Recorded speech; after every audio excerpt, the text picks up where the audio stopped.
Assalamualaikum warahmatullahi wabarakatuh. Selamat bertemu dengan saya Askolani Nasution. Pada kesempatan ini saya ingin bercerita tentang puisi dalam pemahaman saya, dan tentu saja jangan berharap bahwa apa yang saya jelaskan ini akan memuat konsep-konsep akademis sebagaimana yang Anda bayangkan mungkin ketika Anda belajar mata kuliah puisi di, ya katakanlah, di kampus atau di mana saja. Kemudian hal yang ingin saya sampaikan yang kedua, pada saat ini bukan dalam suasana yang hening atau nyaman untuk seharusnya berbicara dengan puisi, tapi di tengah-tengah kebisingan karena saya berada di dekat jalan raya. Sekalipun begitu, saya berharap bahwa kebisingan yang mungkin terdengar jangan dianggap sebagai gejala, setidaknya anggap saja sebagai musik latar dalam tampilan video ini. Saya pikir begini, kalau orang berbicara mengenai puisi, terutama para penulis, penyair, yang pertama mereka pikirkan apa yang akan saya tulis. Saya pikir itu yang dipahami atau yang merasa menjadi ganjalan bagi semua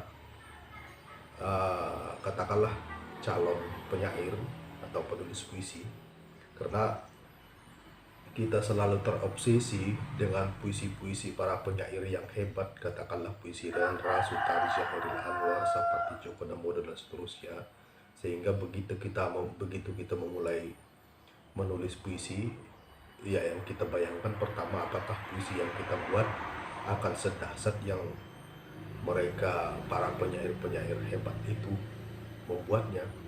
Kalau pemikiran Anda seperti itu, Anda tidak akan pernah bisa, atau Anda tidak akan pernah bisa memulai menulis sebuah puisi. Jadi ketika Anda ingin menulis puisi, ya tulis saja apa yang ada di dalam pikiran kita, tentu dengan sedikit memahami sedikit konsep-konsep mengenai sebuah puisi yang semestinya, walaupun sebenarnya tidak ada juga puisi yang semestinya, karena sebuah puisi dinamakan menjadi puisi bukan karena terikat oleh, ya katakanlah, bentuk, persajakan. Bahkan saya tidak terikat dengan rima, baris, dan seterusnya itu, karena justru dengan konsep-konsep yang terlalu akademis seperti itu, kita akan kehilangan gairah untuk menulis puisi, bahkan menjadikan jalan bagi penulis pemula dengan apa dia akan menuliskan puisi-puisi yang ingin diekspresikannya. Saya kira ketika kita menulis puisi, yang pertama kita bayangkan, saya akan menulis apa, seperti yang saya sampaikan sebelumnya. Coba kita berpikir sederhana saja, ya. Jadi sebuah puisi tidak mesti sebuah gagasan yang hebat. Misalnya ketika Hairil Anwar menulis puisi di Diponegoro, atau ketika Rendra menulis puisi Gumamku Ya Allah, konsep-konsep seperti itu justru akan mematikan gairah calon penulis pemula untuk menulis puisi. Jadi kita berpikir sederhana saja, gambaran besar yang akan saya tulis menjadi puisi apa sebenarnya. Jadi gambaran besarnya dulu, dan itulah yang nanti akan menjiwai seluruh rangkaian teks puisi yang kita tulis. Ya katakanlah misalnya kita melihat beberapa konsep puisi yang dibuat oleh penyair, misalnya apa yang dibuat oleh seperti Djoko Damono ketika dia menulis puisi Hujan Bulan Juni. Dia mengatakan dengan sederhana saja bahwa tidak ada yang lebih arif dari hujan bulan Juni, dibiarkannya yang tak terucapkan diserap akar pohon bunga itu. Dia sederhana bahwa kearifan hujan di bulan Juni justru ketika hujan membiarkan dirinya diserap oleh akar pohon sebuah bunga. Itu saja. Tentu saja tidak mesti di bulan Juni ada fungsi-fungsi serapan ketika hujan membiarkan dirinya diserap oleh akar tumbuhan apapun, dan tidak mesti juga bunga. Ya, tapi dalam konsep seperti Djoko Damono, dia mungkin berpikir bahwa dia memiliki satu gagasan atau suatu peristiwa atau suatu pengalaman batin yang berkaitan dengan turunnya hujan di bulan Juni. Ya, jadi karena itu sebuah puisi sebenarnya dia sangat personal. Dia betul-betul menggambarkan perasaan dan pemikiran penyairnya, pengalaman hidup penyairnya terhadap suatu momen dalam kehidupan dia, dan sudah tentu akan berbeda dengan interpretasi pembaca ketika mereka membaca atau mendengar puisi itu. Jadi bagi orang lain mungkin tidak ada yang sehebat hujan bulan Desember, bulan September, bulan November, dan seterusnya.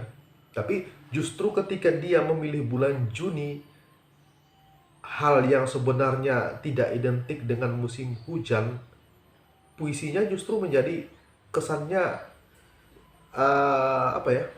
sangat impresif, sangat menyentuh. Itu juga dalam konsep pemahaman saya, dan sudah tentu akan berbeda dengan konsep pemahaman Anda ketika Anda mengapresiasi puisi hujan bulan Juni. Kemudian saya contohkan yang lainnya ya. Misalnya puisi Sutarji dalam dalam Jadi, dia mengatakan begini: tidak setiap kabar jadi tahu. Tidak setiap kabar jadi tahu. Artinya dia memberikan konsep mengenai peristiwa, bahwa segala peristiwa yang dialami oleh seseorang di dunia ini bukanlah hal yang semestinya harus dipahami. Karena justru dalam kemisteriannya sebuah kabar bisa menjadi lebih bermakna. Itu dalam konsep Sutarji. Jadi beda dengan katakanlah konsep kita yang terbiasa dengan hal-hal yang faktual. Kita mungkin mengira bahwa sebuah kabar seharusnya memang harus dibuat menjadi diketahui secara bersama, gitu ya. Sebagaimana konsep berita misalnya, atau sebagaimana dalam konsep komunikasi. Tapi justru dia menggiring mengenai fakta ke sudut atau ke pandangan bahwa dia bukan hal yang semestinya harus diketahui oleh setiap orang. Jadi ada dua sampel ya mengenai gagasan atau mengenai hal-hal dalam kehidupan kita yang kemudian diubah menjadi sebuah puisi, dan kita mungkin tidak membayangkan bahwa ternyata begitu. Tapi justru sebuah puisi dia menjadi hebat kesannya bagi kita, hebat dalam tanda kutip, ketika kita membaca puisi itu dan perasaan kita merasa enggak, begitu ya, kira-kira seperti itu. Atau puisi Chairil Anwar di Ponorogo, dia mengatakan begini: sesungguhnya jalan ajal baru tercapai jika hidup harus merasai. Atau dengan konsep sederhana mungkin, kita mati setelah kita menderita dulu. Ya. Konsep Chairil Anwar seperti itu, mengenai mengenai beban hidup, mengenai kepahitan hidup. Ya mungkin kita sedikit tahu mengenai Chairil Anwar, bagaimana dia terlunta-lunta sebenarnya dengan kesusahan hidup yang luar biasa, tapi dia tetap semangat dengan kehidupan seperti itu. Ini ya. Begitulah konsep dia tentang kehidupan. Jadi puisi sebenarnya menceritakan tentang kehidupan dalam konsep yang berbeda sesuai dengan pemahaman atau pengalaman atau perasaan penyairnya mengenai hal dimaksud, mengenai kehidupan dimaksud. Atau saya suka puisi dari Sapardi Djoko Damono juga, Gonggong Anjing, gitu ya. Bagaimana dia melukiskan kesepian dengan amat apa? Dengan saya pikir dengan amat apa namanya? Dengan amat mendalam. Ya. Saya contohkan begini biar lebih mudah dipahami ya. Puisi Gonggong Anjing Sapardi Djoko Damono. Gonggong anjing itu mula-mula lengket di lumpur. Jadi bayangkanlah gonggongan suara sebenarnya ketika dia menggonggong anjing itu, malah suaranya lengket dulu di lumpur. Lalu merayapi pohon cemara dan tergelincir di atas rumah. Ya bayangkan suara itu. Pertama dia menggonggong, kemudian terperangkap di lumpur, kemudian merambat ke batang cemara, kemudian tergelincir ketidaksengajaan. Ya, dia tidak menjatuhkan diri dengan sengaja, tapi tergelincir suara itu, kemudian terbanting di atas rumah, menyusup lewat celah-celah genting, bergema dalam kamar demi kamar. Lalu ini bagian yang enak, tersuling lewat mimpi seorang anak lelaki. Tersuling berarti dia tidak masuk saja ke telinga anak lelaki itu, tapi dia disuling, disaring. Suara itu tersuling, dan itu masuknya lewat mimpi. Tersuling lewat mimpi seorang anak lelaki. Siapa itu yang bernyanyi bagai bidadari? Tanya sunyi.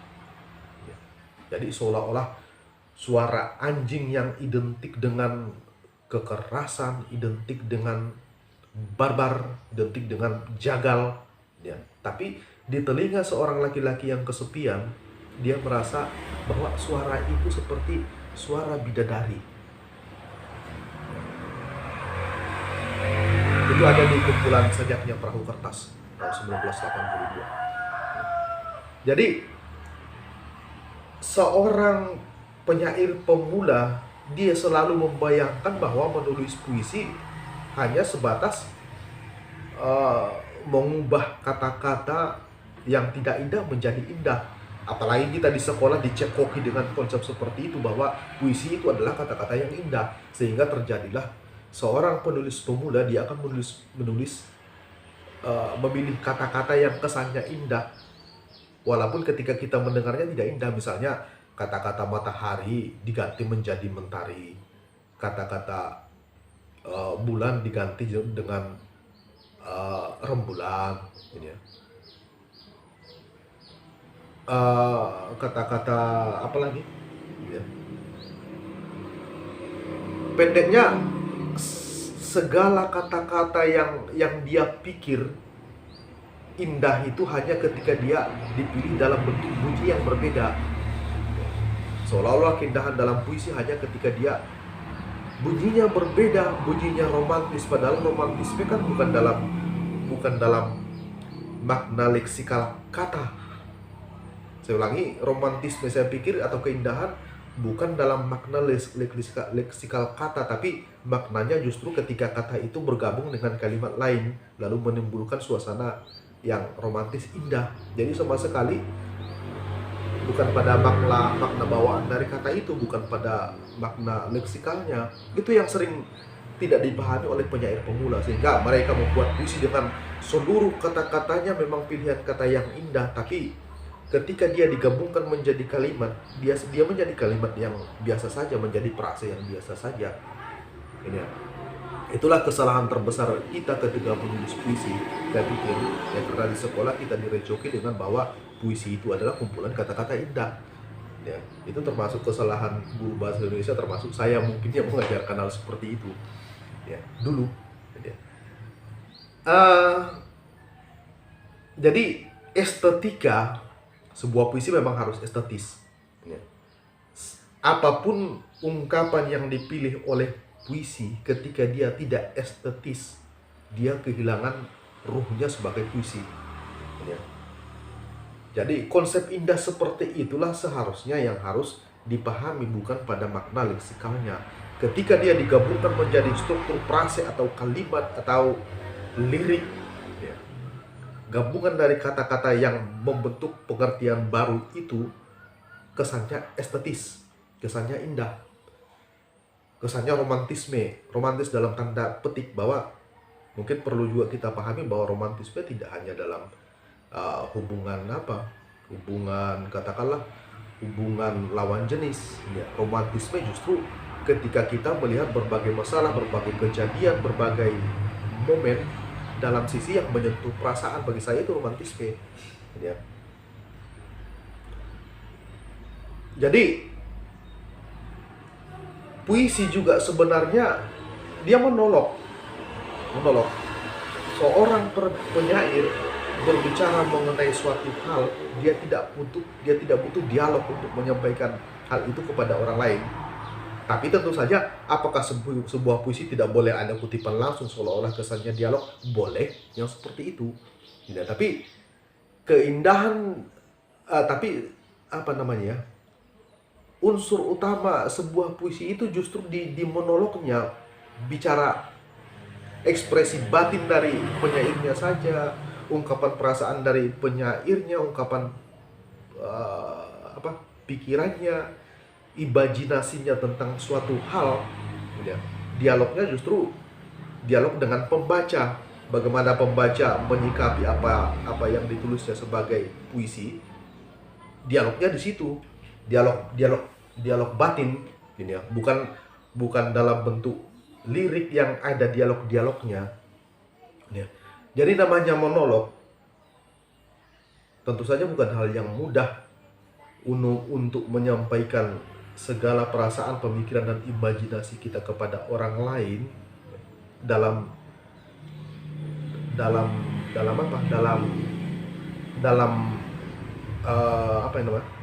persepsi yang bisa membuat pembaca menerima apa yang kita tulis sebagai puisi itu menjadi hal yang tadi seperti yang saya katakan, ya.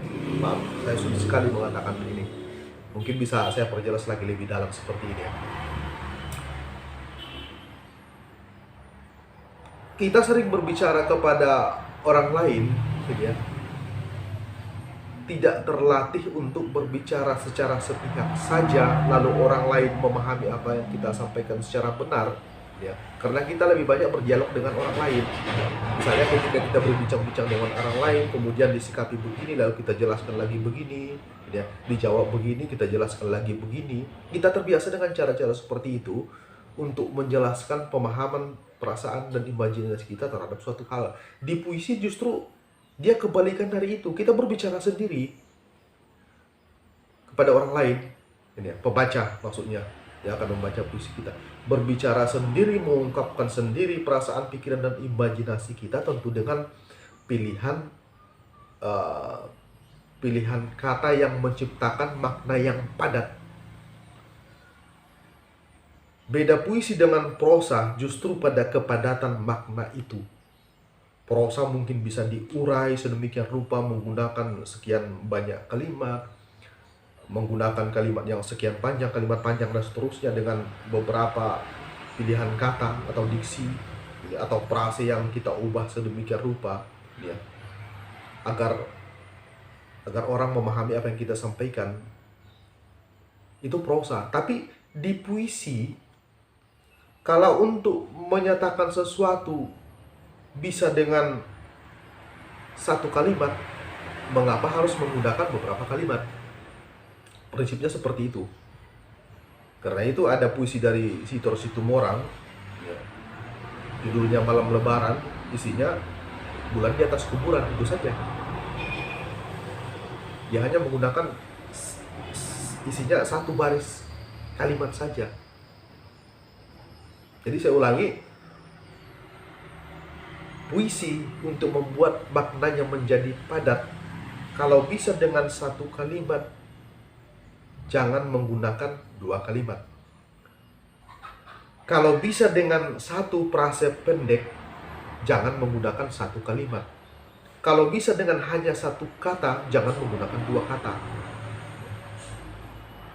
Sepanjang makna yang ditimbulkannya tetap makna yang dipahami orang, seandainya itu ditulis dalam prosa yang lebih luas. Ya. Kesulitan menulis puisi di situ kesulitannya, karena kita harus memadatkan.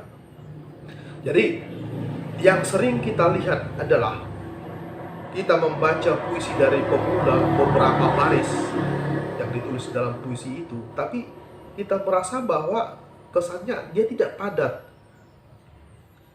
Kita tidak tahu bahkan yang diceritakan di dalam puisi itu apa. Ini ya. Sehingga pemahaman kita terhadap puisi itu seolah-olah lost begitu saja. Dia tidak ada apa-apanya kecuali kumpulan kata yang dicoba seolah-olah dia indah, padahal dia tidak indah dalam konsep estetika yang sebenarnya, estetika puisi ya. Kita contohkan kembali ke beberapa bentuk puisi ya. Misalnya Toto Sudarto Bahtiar ketika dia menulis puisi mengenai Elsa, dia mengatakan begini: suara kasih dalam hati malam kian lincah, tapi kemudian membeku tanpa bulan, karena bulan beradu dan hatiku sendiri kian terbenam. Jadi kita fokus ke tanpa bulan ya. Tanpa bulan karena bulan beradu dan hatiku sendiri kian terbenam. Ya. Makna ini sebenarnya kalau diurai dalam bentuk prosa dia panjang sekali makna ini. Malam itu tanpa bulan. Ketika dia perasaan dia membeku ya. Malam itu sebenarnya tanpa bulan karena pada malam itu bulan sedang dia menyebut beradu. Kalau beradu kan makna yang kita pahami identik dengan seolah-olah dia tidur di tempat tidur, itu beradu. Tanpa bulan karena bulan sedang beradu, sedang tertidur bulannya. Dan pada saat bulan tidak tampak, hatiku kian terbenam. Hatiku yang sedih itu malah semakin sedih. Yang ingin dikatakan sebenarnya itu ya, tapi dipadatkan maknanya hanya dalam 2 baris lirik puisi. Tanpa bulan karena bulan beradu dan hatiku sendiri kian terbenam. Atau pada bagian sebelumnya, suara kasih dalam hati malam kian lincah tapi kemudian membeku. Ya, bahwa pada malam itu ada ingatan tentang suara kekasihnya. Yang ingatan itu kemudian semakin kuat. Ingatan itu, suara-suara keindahan itu semakin kuat, tapi kemudian membeku. Mengapa dia membeku? Karena itu di bawahnya tanpa bulan. Karena malam itu tidak ada bulan. Kurang lebih seperti itu. Jadi sebuah suasana yang panjang, sebuah cerita yang sangat panjang tentang kerinduan, keinginan terhadap kekasihnya dalam tanda kutip. Karena kekasih tidak hanya pasangan, dia bisa Tuhan, bisa sahabat dan seterusnya. Konsep atau cerita mengenai bagaimana dia merasa merindukan kekasihnya, kemudian seluruhnya membeku karena bulan tidak ada, karena dia kesepian malam itu. Yang panjang ceritanya tadi hanya dibuat dalam 4 baris kata. Suara kasih dalam hati malam kian lincah, tapi kemudian membeku tanpa bulan karena bulan beradu dalam karena bulan beradu dan hatiku sendiri kian terbenam. Kemudian kita contohkan satu puisi lagi ya. Puisi dari tetap Sapardi Djoko Damono yang saya pikir puisi yang paling banyak disukai orang. Aku ingin mencintaimu dengan sederhana. Kita kan berpikir cinta yang sederhana itu seperti apa. Tapi dalam konsep Sapardi Djoko Damono yang sederhana itu ya seperti ini. Sederhana itu seperti dengan kata yang tak sempat diucapkan kayu kepada api yang menjadikannya abu. Dengan kata yang tak sempat diucapkan kayu kepada api yang menjadikannya api. Jadi untuk menciptakan api, untuk menciptakan semangat, untuk menciptakan nyala bagi kehidupan seseorang. Di film A Moment to Remember itu cerita tentang api. Dia mengatakan bahwa Api itu sebenarnya dia bukan sekedar pemantik, ya, tapi dia adalah hal yang bisa menyalakan hidup orang lain. Api bagi Sapardi Djoko Damono, dia juga hal yang seharusnya menyalakan semangat hidup seseorang. Ketika kita mencintai seseorang, kita ingin memberinya semangat hidup. Ya, kita menyalakan hidupnya. Cinta yang benar kan seperti itu. Ya, bukan malah mematikan nyala hidup seseorang, bukan malah membuat orang yang kita cintai malas meneruskan hidupnya. Cinta yang benar adalah ketika kita menyalakan hidupnya. Dengan apa dia menyalakan hidupnya, saking dia berkorbannya kepada kekasihnya, ya, seperti kayu yang merelakan dirinya terbakar, ya. Dan bahkan ketika dia mengorbankan dirinya sendiri, dia tidak mengucapkan apapun. Itulah saking ikhlasnya. Sama dengan kayu tadi, ya. Dia membiarkan dirinya terbakar, dia menjadikan dirinya menjadi abu dan tanpa mengucapkan kata apapun. Nah, saya teringat juga puisi Khalil Gibran. Dia mengatakan bahwa cinta yang besar adalah ketika orang yang kamu cintai berbahagia. Tidak peduli apakah kamu akan berbahagia juga ketika mantan kekasihmu berbahagia. Kurang lebih seperti itu. Ya. Ini kesederhanaan. Bagaimana cinta yang benar menurut Sapardi. Saya baca lagi ya. Aku ingin mencintaimu dengan sederhana, dengan isyarat yang tak sempat disampaikan awan kepada hujan yang menjadikannya tiada. Hujan terbentuk ketika awan membiarkan dirinya lebur menjadi hujan. Itu pengorbanan yang luar biasa dari awan, hanya untuk menciptakan hujan. Tapi kita selalu mengidentikan awan seolah-olah hal yang buruk, ya. Makna konotasi yang kita letakkan kepada awan seolah-olah identik dengan hal yang buruk. Misalnya cintaku berawan, ya.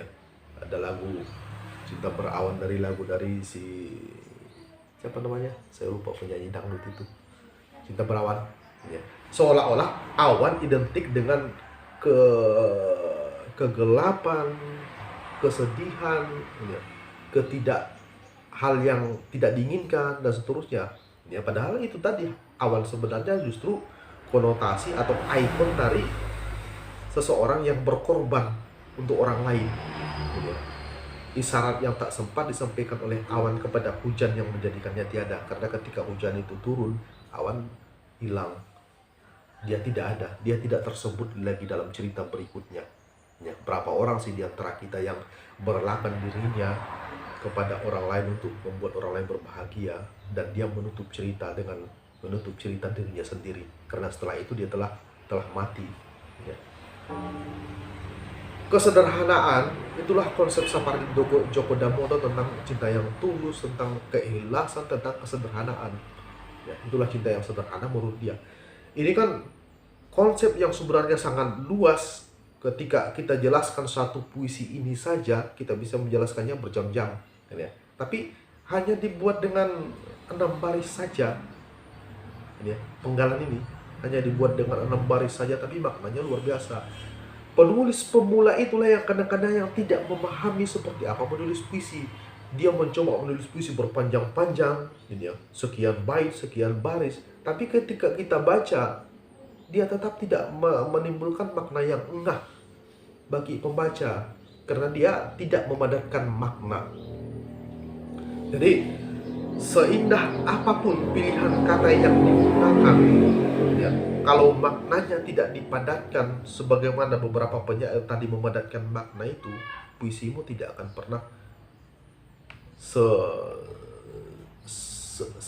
sebaik puisi yang semestinya ketika orang mengagumi puisi-puisi para penyair besar. Tentu saja ukuran sebuah puisi juga tidak ditentukan oleh seberapa besar nama penyairnya, ya. Bukan berarti bahwa ketika kita menulis puisi, isinya akan selalu lebih buruk dari puisi yang ditulis oleh Taufik Ismail misalnya. Tidak seperti itu, ya. Banyak puisi penyair-penyair besar juga yang tidak bagus, dan sebaliknya banyak juga puisi-puisi yang orang tidak terkenal pemula justru bagus. Jadi ukuran sebuah puisi sama sekali tidak terletak kepada seberapa besar jam terbang penyairnya, nama penyairnya, dan seterusnya.